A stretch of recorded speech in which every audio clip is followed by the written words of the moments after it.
Ada satu hal yang perlu kita coba sadari betul dan kita bangun di dalam diri kita, bahwa cinta itu adalah anugerah dari langit. Cinta itu adalah anugerah dari langit. Bahwa cinta itu adalah pemberian dari Allah Subhanahu wa taala. Dan gak mungkin Allah memberikan rasa cinta yang membuat seorang hamba bertambah dosa, itu gak mungkin. Yang menambah dosa, yang menambah kejauhan kita dari Allah Subhanahu wa taala pasti bukan cinta. Jadi kalau ada rasa yang buat kita gak khusyuk dalam sholat, pasti bukan cinta. Kalau ada rasa yang bikin kita jadi sakit hati, pasti bukan cinta. Kalau ada rasa yang kemudian bikin kita malah melakukan perbuatan-perbuatan yang Allah gak suka, pasti bukan cinta. Itu disebut dengan wasawisus syaitan, yang ada di dalam hawa nafsu manusia. Sedangkan cinta semuanya berasal dari Allah Subhanahu wa taala. Dan cinta yang Allah titipkan kepada kita di antara hamba-hamba Allah di muka bumi, di langit dan seterusnya, itu cuma satu bagian dari 100 bagian cinta yang Allah simpan di dalam surga. Jadi satu bagian itulah yang kemudian kita lihat dari seorang ibu kepada anak, dari seorang ayah kepada putranya, dari seorang anak kepada orang tuanya, dari seorang pasangan kepada pasangannya, suami istri, istri kepada. Satu bagian yang kemudian dibagi di antara hamba-hamba Allah yang sangat banyak, miliaran bahkan tidak terhitung. Cuman satu bagian. Satu bagian itu kita udah bisa ngelihat pengorbanan seorang suami yang luar biasa. Kayak misalnya teman-teman yang nge-follow Rumah Teduh Sabadiin, ada seorang anak ngerawat ibunya di detik-detik terakhir sebelum ibunya wafat. Dia bacain Yasin, dibacain Al-Quran, dia pijat-pijat ibunya, dia belai ibunya, dia penuhi semua hak ibunya. Dan ini adalah gambaran hanya partikel kecil dari satu bagian cinta yang Allah turunkan ke muka bumi. Ini hal yang perlu kita sadari dulu teman-teman, bahwa cinta itu asalnya dari langit. Kalau kita butuh cinta dari siapapun, cinta dari orang soleh, cinta dari ulama, cinta dari orang tua, cinta dari pasangan, cinta dari calon pasangan, cinta dari mantan yang pengen balikan, cinta dari mana aja lah. Carinya tuh bukan di bumi, carinya di langit. Makin rendah sujud kita, makin kita menggetarkan arasy di langit. Tapi kalau kita cari cinta dengan cara sering-sering posting, itu juga diedit semalaman, kita nggak bakalan dapat cinta. Kita dapatnya apa? Was-wasah, bukan cinta. Terus nggak boleh posting Ustaz? Boleh, dan saya juga sering posting, cuman bukan gitu cara mencari cinta. Apalagi diedit habis-habisan, pakai apa aplikasi berganti-ganti. Ini kurang apa bright lah, apa kurang charming. Akhirnya diedit, justru yang muncul dari itu adalah kekecewaan. Makanya kalau kita mencari cinta itu adalah dengan sujud, dengan doa, dengan taqarrub kepada Allah Subhanahu wa taala, mendekatkan diri pada Allah. Sehingga kalau kita udah cinta dari Allah Subhanahu wa taala, maka Allah akan mendatangkan sekian banyak orang untuk mencintai kita. Ada yang dengan status pasangan, ada yang dengan status orang tua, ada yang dengan status teman, ada yang dengan status apapun, bahkan kadang gak dikenal, tapi dia mencintai kita karena Allah Subhanahu wa taala. Dan itulah cinta yang berlimpah. Kebayang gak di antara banyak makhluk, kira-kira gimana yang 99 bagian yang Allah simpan di dalam surga, dan itu diberikan hanya kepada segelintir hamba Allah yang masuk ke dalam surga doang. Kan banyak yang gak dibangkitkan ya, hewan, tumbuhan, mereka tidak dibangkitkan kecuali beberapa jenis hewan dan tumbuhan yang disebutkan di Al-Quran. Tapi pada umumnya hewan tidak mengalami hari berbangkit. Jadi tidak ada hewan yang mendapatkan 7 golongan hewan yang dapat naungan di padang mahsyar, gak ada itu. Yang ada manusia. Kalau hewan ngikut manusia, kalau dia berjasa dalam dakwah manusia dia terlibat. Tapi pada umumnya hewan dan tumbuhan itu tidak dibangkitkan. Padahal jumlahnya miliaran. Itu adalah satu cinta dibagi rata. Gimana 9 cinta dibagi kepada sedikit hamba Allah Subhanahu wa taala. Makanya Allah mengatakan di dalam surga itu la khaufun 'alaihim wa lahum yahzanun. Di surga itu tidak ada rasa takut, tidak ada rasa kecewa. Nggak ada lagi di surga itu adegan live group, itu udah nggak ada. Di surga itu nggak ada grup yang nge-live kita, kan lebih sakit ya, di live sama grup. Kalau kita nge-live grup masih mending, kalau grup yang nge-live kita, gimana caranya?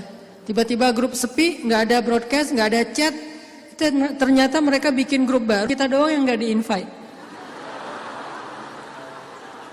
Itu di akhirat udah nggak ada di surga live group, di live sama grup. Di surga itu udah nggak ada bulian.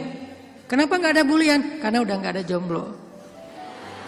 Selama masih ada jomblo, semangat nih kalau udah bab kayak gini. Saya bukan mau menzolimi teman-teman. Gara-gara sering ngebully jomblo. Enggak, saya nggak ngebully. Saya cuma empati doang. Kasihan sih. Kasihan boleh ya.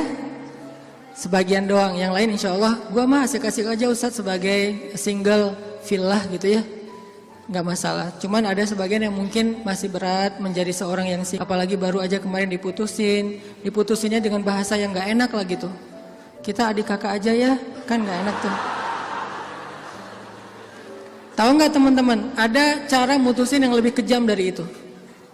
Kan yang biasa tuh kita temenan aja ya gitu ya, atau kita adik kakak aja. Ada nggak orang yang diputusin sama pasangannya, dibilang kamu tuh jadi ibu saya aja ya, kamu tuh seperti ibu buat saya? Ada. Dalam bahasa fikih disebut dengan zihar. Dalam bahasa saya disebut dengan diputusin dengan cara paling kejam. Di mana ayat zihar? Nanti coba teman-teman kita baca satu ayat aja di dalam surat Al-Mujadilah. Teman-teman bisa buka mushaf Al-Quran. Kita coba buka surat Al-Mujadilah, surat 58. Surat Al-Mujadilah ayat 1. Ini salah satu ayat diputusin di dalam Al-Quran. Dan diputusinnya dengan cara yang paling kejam menurut Al-Quran. Saking kejamnya Allah kasih semacam punishment buat yang mutusin, dengan cara harus berpuasa selama 2 bulan berturut-turut. Jadi kan kamu dan saya jadi anak sama ibu ya, berarti dia harus berpuasa 2 bulan berturut-turut. Kenapa? Kejam banget.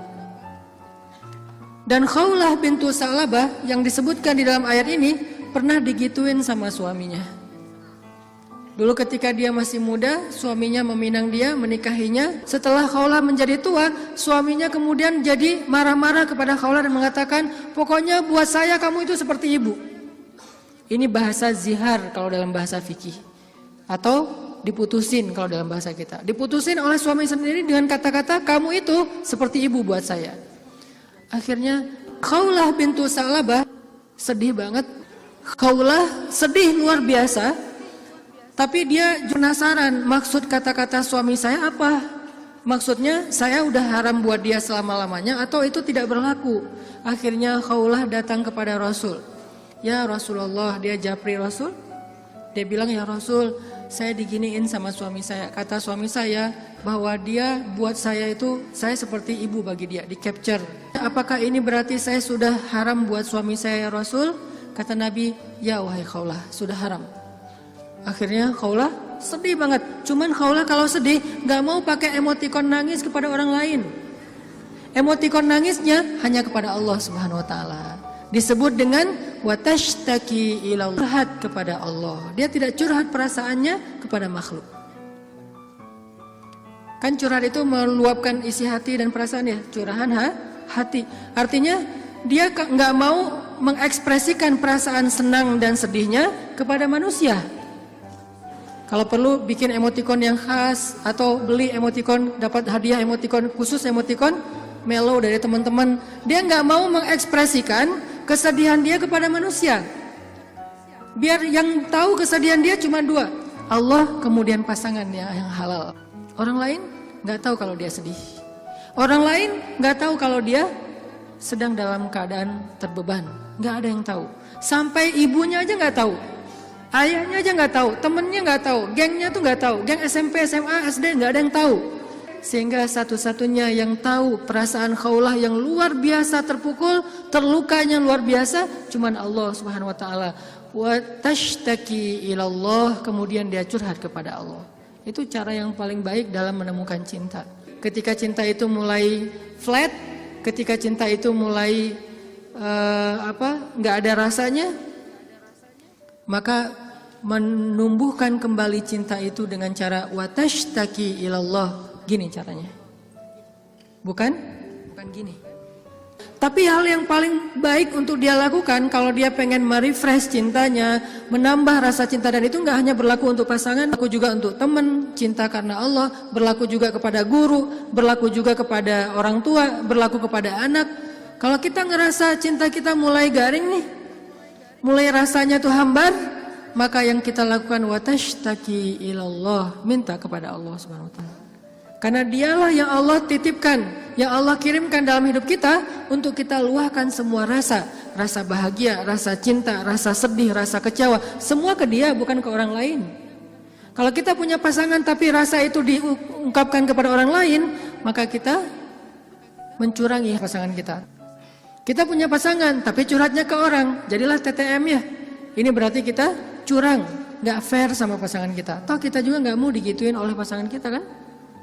Terus apa yang harus kita lakukan? Kalau kita ngerasa pasangan kita nggak pengertian, ada zat yang maha pengertian untuk kita curhat kepadanya. Kenapa harus orang lain? Dan Allah nggak akan pernah ngebocorin curhat kita ke siapa-siapa, teman-teman. Allah sebaik-baik penjaga rahasia. Dan Allah senang banget dengar curhat kita. Beda dengan orang. Kalau orang teman siapa gitu dengar curhat kita, misalnya kita telepon. Kita telepon di loudspeaker sama dia, ditaruh di meja, terus dia ngapa-ngapain ya? Kita ngomong panjang lebar, pas udah lama nggak dapat respon, kita nanya, kamu dengar nggak sih? Dia langsung lari. Ada yang lebih parah lagi tuh, bukan cuma di loudspeaker, kita baru mulai curhat, dia balik curhat. Aku habis dimarahin sama suami aku. Wah, laki-laki itu emang kayak gitu. Gue juga tiap hari dimarahin. Tahu nggak gimana cara dimarahin? Panjang tuh. Akhirnya malah dia yang curhat. Kita curhat, dia jadi dapat banyak info, akhirnya dia nikung. Oh, parah banget ya. Pernah ditikung sama teman curhat? Ada sahabat Nabi yang pernah ditikung. Ditikung fisabilillah. Namanya Abu Darda. Abu Darda, temenin aku dong. Ngapain? Ngelamar seorang perempuan, seorang cewek. Soleha, hafizah, cantik, terpelajar. Kayaknya nih calon makmum ideal banget. Kenapa ideal? Yang salah baca ketika sholat dia bisa benerin. Tapi insya Allah imamnya gak bakal salah baca. Kalau yang dibacanya Al-Ikhlas ya. Gua mah pede gak nyari makmum yang hafiz-hafiz banget. Kenapa? Karena kalau ngimamin surat Al-Ikhlas jadi gak pernah salah. Salman ngajak Abu Darda. Abu Darda nemenin datang ke rumah cewek itu. Pak, saya mewakili Salman, pengen ngelamar anak bapak, putri bapak. Kata bapak ini, ya udah saya tanyain dulu ke putri saya, kalau dia setuju nanti saya nikahkan kalian. Harus nanya dulu ke perempuannya, ke putrinya, karena nggak boleh nikah paksa dalam Islam. Sama dengan nggak boleh menghalangnya yang sudah punya niat baik untuk menikah. Sama dengan kita menghalang-halangi anak kita untuk datang ke masjid beribadah. Calon mertua. Nggak boleh menyusah-nyusahin anak kita yang pengen beribadah. Apa ibadahnya? Nikah. Bukankah nikah itu setengah dari agama? Selama itu kita perhatikan bukan sesuatu yang sangat beresiko, yang terlalu terburu-buru, ceroboh, maka biarkan mereka melihat kebesaran Allah Subhanahu wa taala di dalam rumah tangganya. Rumah tangga seperti usaha dibangun dari nol, tiba-tiba Allah kasih banyak kemudahan setelahnya. Udah selesai lamar, ditanya sama ayahnya kepada putrinya. Nak, gimana tuh ada satu orang cowok di depan ngelamar kamu? Yang mana? Itu yang Salman, yang orang Asia. Anaknya kemudian keluar ngintip. Ngintip bahasa kita stalking. Karena ada seorang perempuan dilamar, kemudian dia gak pede gitu. Dia bilang ke Rasulullah, ya Rasulullah, boleh gak kalau saya itu aib saya bahwa dia kepalanya ini rambutnya banyak yang sudah rontok karena penyakit. Kemudian dia bilang, boleh nggak saya pakai rambut palsu atau saya tutup rambut saya dan saya nggak kasih tahu ke siapa-siapa kalau rambut saya itu udah rontok. Kata Nabi, sampaikanlah. Jadi nggak perlu diedit, nggak perlu dibikin yang sekeren mungkin, tapi kemudian orangnya kecewa. Dia stalking, oh itu cowoknya. Kalau yang di sebelahnya itu Abu Darda, ya sudah. Akhirnya si cewek menerima lamaran, tapi bukan untuk Salman, untuk Abu Darda. Datang bapak itu. Alhamdulillah saya udah bicara dengan anak saya. Oh gimana Pak, Salman udah deg-degan gitu. Sabar ya Salman, ternyata anak saya belum berkenan untuk menikah dengan Salman. Oh nggak apa-apa Pak. Cuman anak saya ternyata ridho menikah. Oh apa-apa. Jadi nggak enak hati gitu kan. Aduh Salman, ini bukan saya loh ya. Minta kan tadi kamu dengarkan saya ngomong apa. Kata Salman, udah biasa aja kali Abu Darda. Tapi saya nggak mau nikung kamu. Udah nggak apa-apa. Kan Allah menciptakan kita berpasang-pasangan. Masing-masing udah ada takdirnya. Akhirnya Abu Darda nggak enak banget. Si bapak juga terlalu vulgar. Harusnya kan biarin dulu mereka pulang di Japri ya. Abu Darda balik kan bisa ya. Abu Darda ditelepon gitu balik. Mau ada yang diobrolin. Kenapa di depan Salman? Sehingga Salman jadi sedih. Enggak, ternyata mereka paham. Cinta mereka itu karena Allah Subhanahu wa taala. Kalau belum berjodoh berarti memang bukan itu cintanya. Dan mereka tidak akan memberikan hatinya karena hati itu satu-satunya organ di datu yang paling berharga dan dia nggak akan ngasih kecuali kepada orang yang sudah berakad. Saya terima nikahnya dan kemudian dikatakan oleh saksi sah. Kecuali saksinya mantan, itu nggak bakalan sah. Saya terima nikahnya. Gimana saksi? Belum. Oh ya, ulangi lagi. Udah 100 kali, belum aja. Kenapa? Saksi nggak bisa move on. Yang lebih berat tuh bukan saksinya yang mantan, KUA-nya yang mantan. Tuh parah tuh. Ini kenapa ya persyaratan nggak ada yang lengkap ya? Semuanya persyaratan kurang aja gara-gara KUA-nya adalah mantan. Nauzubillah lah ya. Kan pernah viral tuh di Instagram yang seseorang ngelakuin kriminal kemudian disidang. Kebayang gak sih pas lagi di sidang gitu ternyata ketua majelis hakimnya itu mantan kita. Wah, jadi kamu setelah putus dari aku jadi gini? Iya, aku gak bisa hidup lagi tanpa kamu. Ya udah apa? Kamu saya vonis menikah dengan saya. Gak penting juga. Nah akhirnya kita balik lagi ke cerita Khawlah. Khawlah curhat kepada Allah. Ketika ada masalah, Khawlah bilang ya Rabbi ilahi. Dia curhat, dia nangis, dia habis-habisan hanya di hadapan Allah saja. Ketika di hadapan manusia, dia nggak mau menunjukin dirinya lelah di hadapan manusia. Dia nggak mau menunjukin dirinya fragile di depan manusia. Dia hanya menunjukkan kelemahan dirinya di hadapan Allah. Allah ilahi, saya fakir sedangkan engkau maha kaya. Saya lemah sedangkan engkau maha perkasa. Saya bodoh sedangkan engkau maha bijaksana. Saya bingung sedangkan engkau maha tahu segala-galanya. Kita tunjukkan semua kelemahan kita, curhatnya kepada Allah, jangan kepada makhluk. Dan Allah senang banget dengar curhat hambanya. Apa nama Allah yang maha mendengar? Sami'un. Allah itu gak pernah lelah mendengar curhat, doa, dan semua isi hati hamba-hambanya ketika mereka berbicara kepada Allah. Ya Allah, ya Allah. Setiap hari kita berdoa kepada Allah dengan doa yang sama, Allah gak pernah bosan. Makanya Allah As-Sami' yang maha mendengar. Makin panjang curhat kita, Allah makin sayang sama kita. Beda kan sama orang, makin panjang curhat kita, makin ditandain besok-besok kalau kita telepon gak akan diangkat lagi. Pura-pura sibuk lah, terus kalau kita WA, japri gitu nggak dibaca-baca, pura-pura tadi tinggalan handphonenya apa segala macam. Karena gitu kita mau curhat, bukannya Allah mendengar doang, malah Allah mendatangi kita. Wa idza salaka ibadi anni, kalau hambaku bertanya kepadamu, di mana Allah? Saya pengen curhat. Wa idza salaka ibadi anni fa inni qarib. Aku dekat. Artinya ketika kita pengen curhat, Allah mendatangi kita. Kadang-kadang kita nggak pengen curhat aja, Allah mendatangi kita karena pengen dicurhatin. Kan baik banget Allah tuh. Padahal kan yang butuh kita ke Allah, bukan Allah butuh kita. Tapi karena saking pemurahnya Allah, dari arasnya turun ke langit dunia. Setelah turun ke langit dunia, Allah bertanya, hal min dhi hajah, ada enggak hamba-hambaku yang butuh pertolongan? Allah manggil-manggil kita tuh di langit dunia tuh. Allah manggil-manggil kita, kita tidur. Ilfil enggak Allah? Besok datang lagi. Hal min dzi hajah, ada enggak hamba-hambaku yang butuh pertolongan? Masih tidur. Ilfil enggak, besok datang lagi, dan itu berlaku dari sejak Allah menciptakan manusia sampai hari kiamat. Enggak pernah Allah ilfil sama kita. Inilah tempat curhat yang paling baik.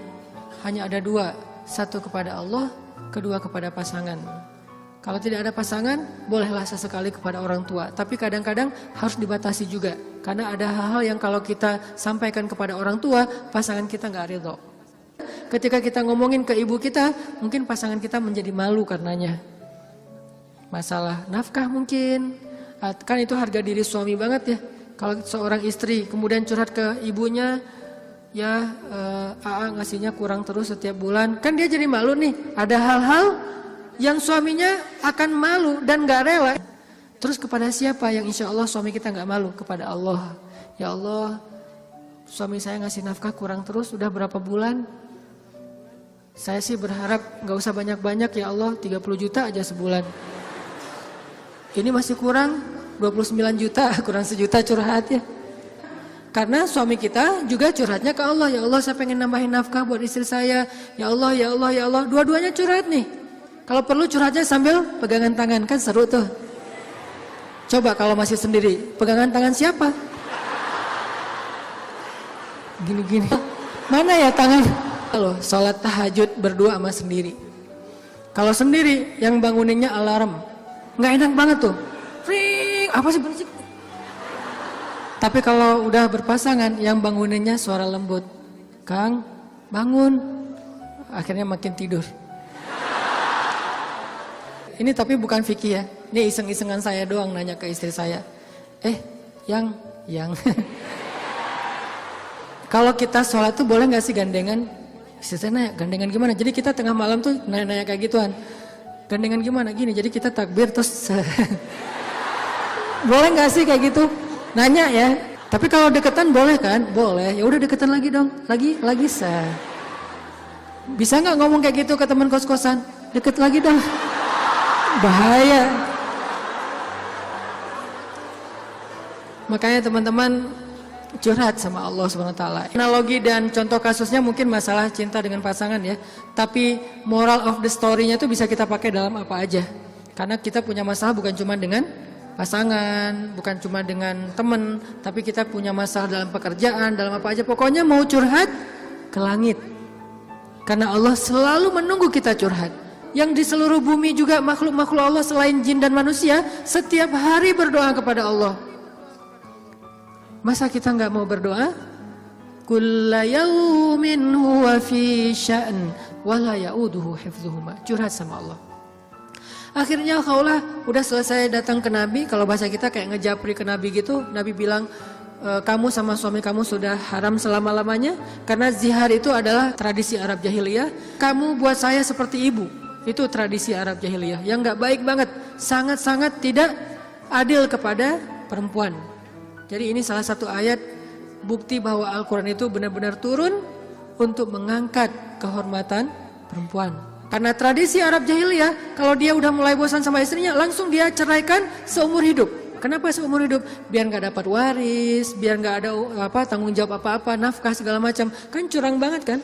Dinikahi ketika muda, pas udah tua diceraikan tanpa ada harapan warisan dan nafkah lagi selama-lamanya. Ternyata Khawlah gak berhenti dengan bertanya kepada Nabi doang. Dia minta kepada Allah. Tadinya gak ada loh fikih zihar di dalam Islam tuh gak ada. Gak ada syariat hukum tentang bab zihar di dalam Islam. Baru ada setelah Khawlah curhat. Jadi bisa dibilang beberapa syariat Islam itu muncul hasil dari curhat-curhat para hamba. Apa arti Al-Mujadilah? Perempuan yang sedang curhat. Ini surat curhat di dalam Al-Quran. Akhirnya turun ayat, Allah sudah mendengar pembicaraan kalian berdua. Allah tahu banget isi japri-japrian kalian. Kemudian Allah mengatakan, zihar itu adalah dosa besar. Dan orang yang melakukan zihar tidak berlaku untuk istrinya.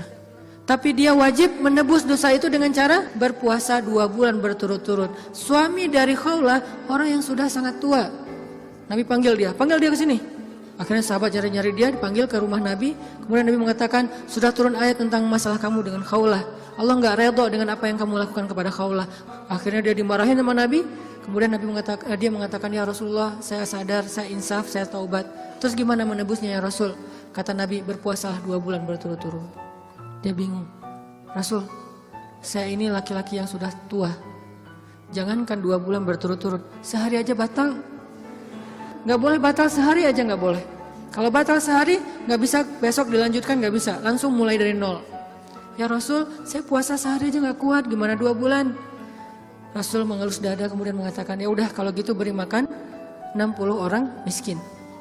Ya Rasul, nggak ada orang yang lebih miskin di daerah sini daripada saya.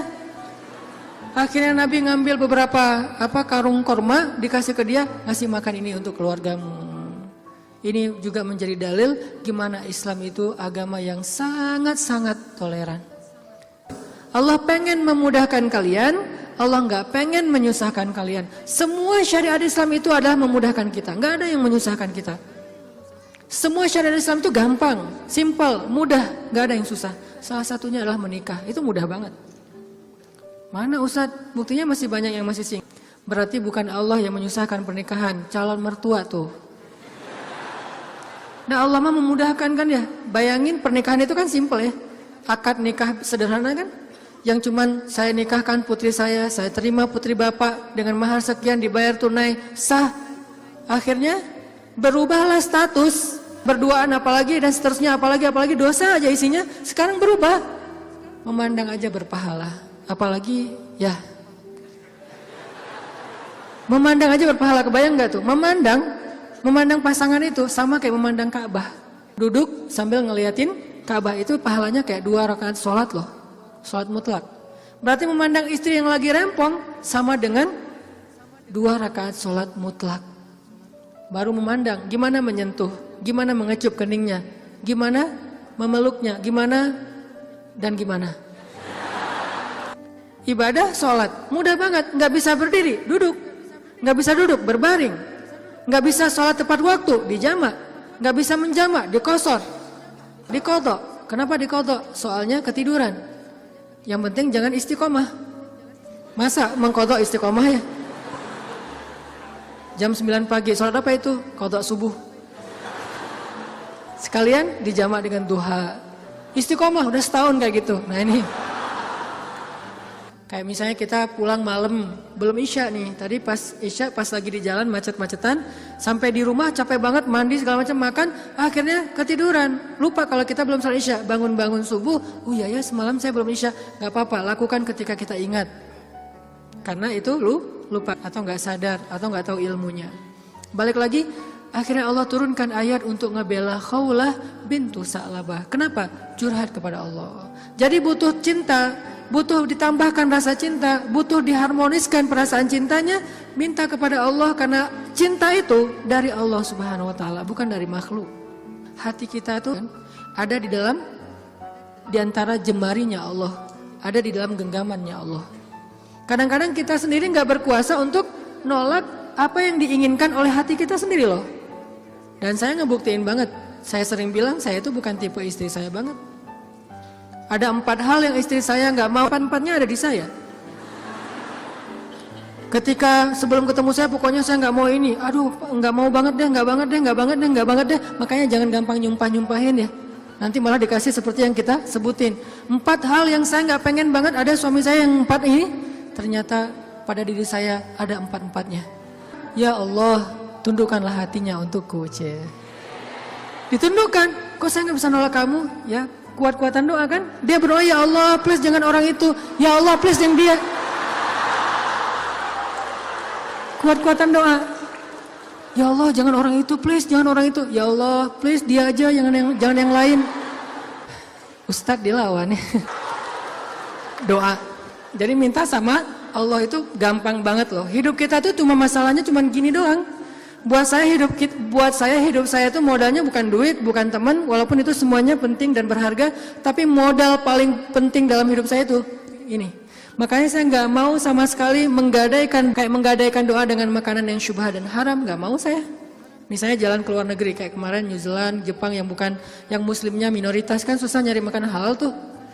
Mending lapar daripada saya akhirnya mencari-cari alasan, ini kan darurat kan udah nggak ada pilihan segala macam. Ini kan makannya ikan tapi kan satu minyak dengan makanan yang nggak halal. KFC kalau di luar negeri itu halal. Mungkin kalau di Singapura McD KFC-nya udah ada label halal. Tapi kalau di beberapa negara yang lain nggak ada label halal. Walaupun ayam kan bukan babi Ustaz, bukan pork.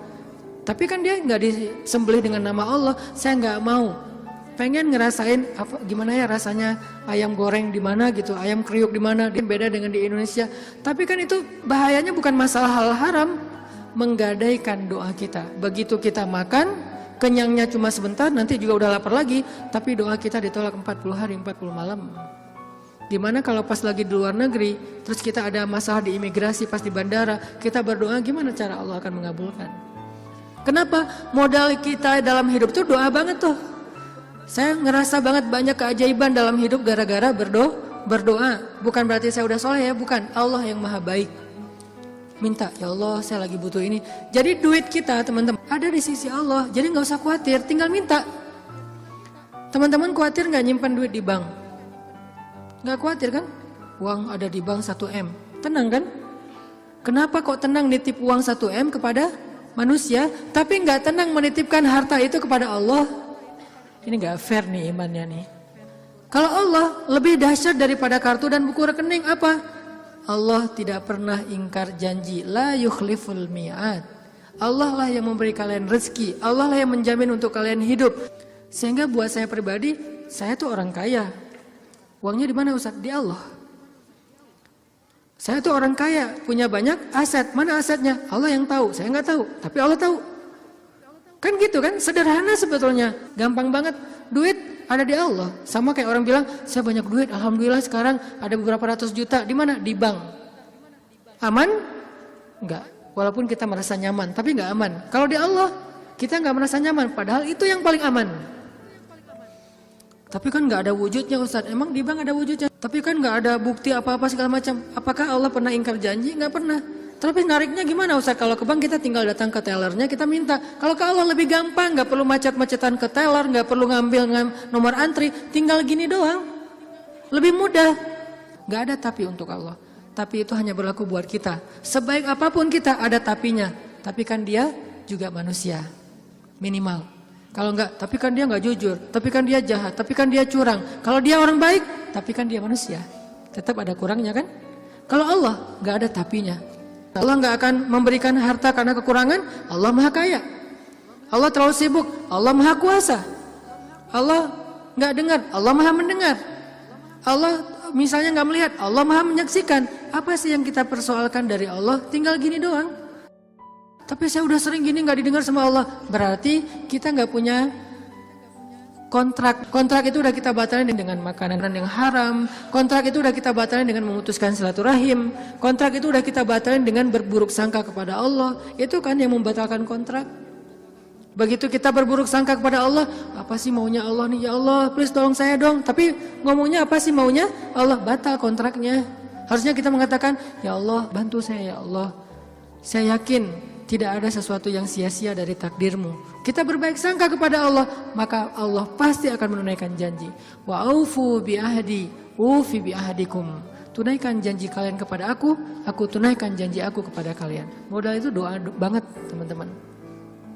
Doa banget. Cinta, mau dapat sahabat, mau dapat pasangan, mau dapat kasih sayang orang tua, mau dapat doa dari orang-orang soleh, mau dapat rezeki yang berkah, mau dapat terutama cinta dari Allah.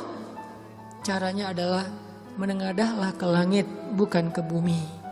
Sujudlah di bumi, lalu memintalah ke langit. Maka Allah Subhanahu wa ta'ala akan melimpahi kita dengan rasa. Tinggal kita yakin aja sama Allah. Masalah yakin inilah yang membuat kita kadang-kadang jadi harus menunggu.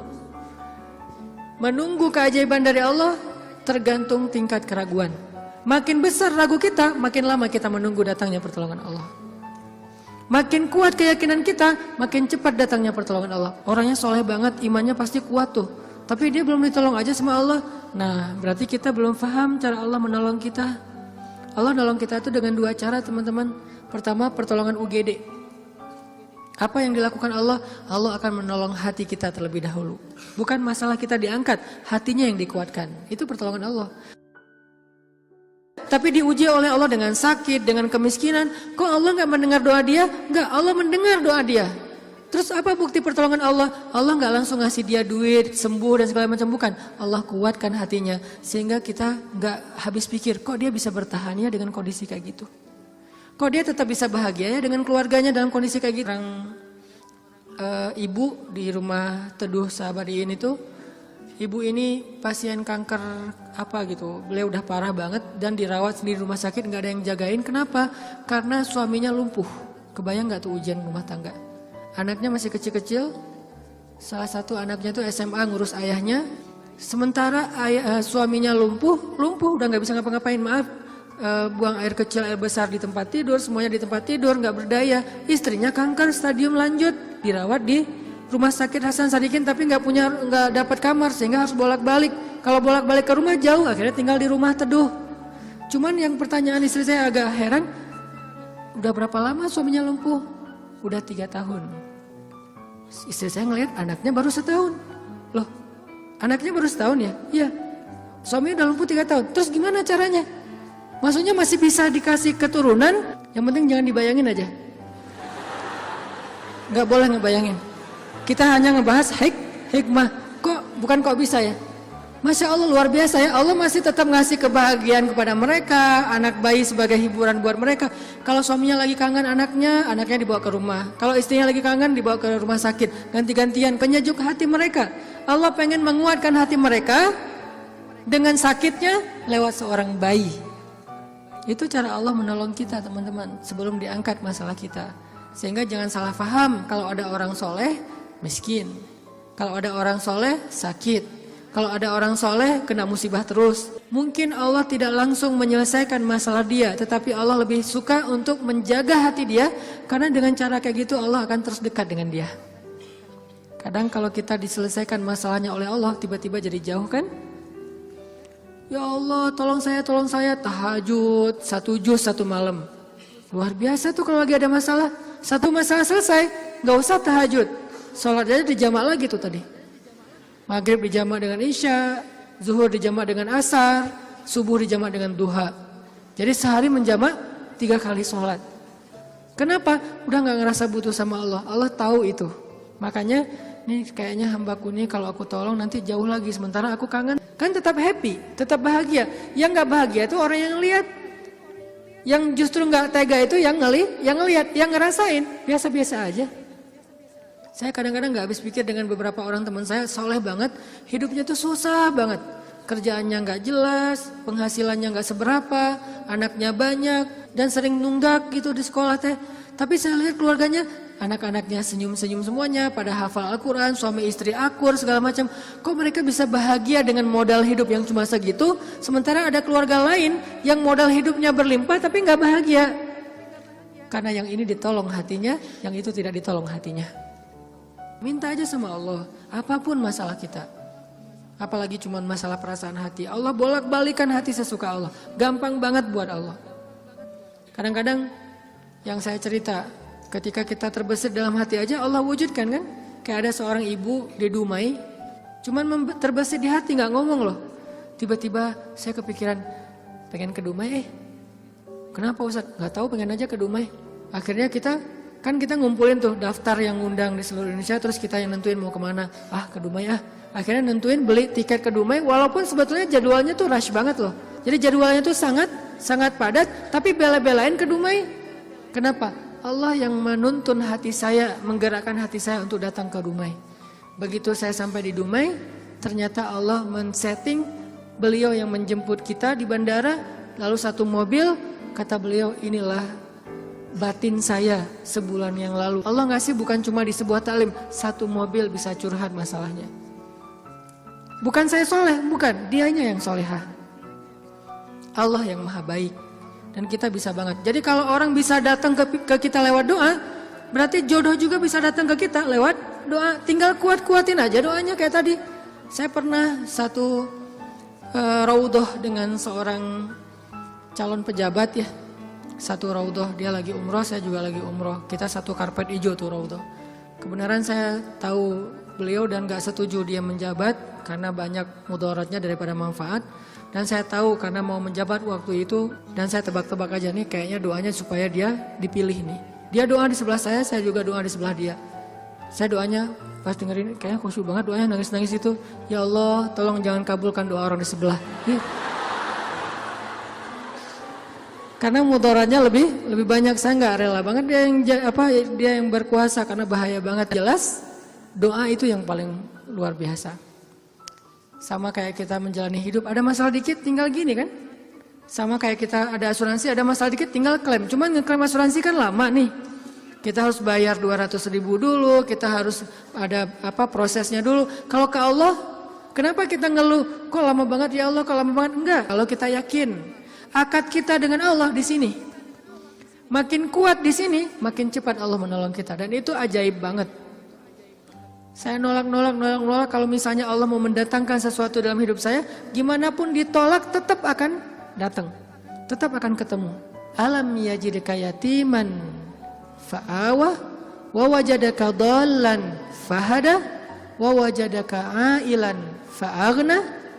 Itu yang jadi modal kita. Bukankah dulu kita pernah ngalamin masa-masa sendiri kemudian Allah beri kita keluarga, masa-masa ketika kita bingung Allah beri kita petunjuk. Fa'ammal yatima fala taqhar wa ammas sa'ila fala tanhar wa amma bi ni'mati rabbika fahaddis. Apa maksud wa amma bi ni'mati rabbika fahaddis? Nikmat Tuhanmu itu dibicarakan. Maksudnya apa? Untuk membuat kita makin yakin sama Allah. Ya, dulu kan Allah pernah nolong kita. Dulu kita pernah lapar, Allah yang beri kita makan. Dulu kita pernah bingung di sebuah kota mau kemana, Allah kasih kita tempat tinggal. Dulu kita pernah bingung sendiri, Allah kesepian sendiri, Allah kasih kita keluarga. Itu yang dibahas untuk tajdidul iman, memperkuat iman kita kepada Allah Subhanahu wa taala. Jadi kesimpulannya teman-teman, bahwa kita butuh apa aja mintalah sama Allah, termasuk cinta. Jangan begging kepada manusia, karena itu akan menjatuhkan harga diri kita. Kalau mau begging, mengemislah kepada Allah Subhanahu wa taala. Makin kita mengemis kepada Allah, makin Allah angkat derajat kita. Makin mengemis, makin mulia. Kalau ke manusia, makin mengemis, makin hina. Mudah-mudahan ini menjadi booster buat kita, bukan hanya dalam masalah pernikahan, tapi juga dalam semua masalah hidup kita. Dan la tahzan, innallaha ma'ana. Gak usah khawatir, jangan sedih, jangan putus asa. Allah itu selalu bersama kita. Kenapa kita tidak mengandalkan ini dalam hidup kita?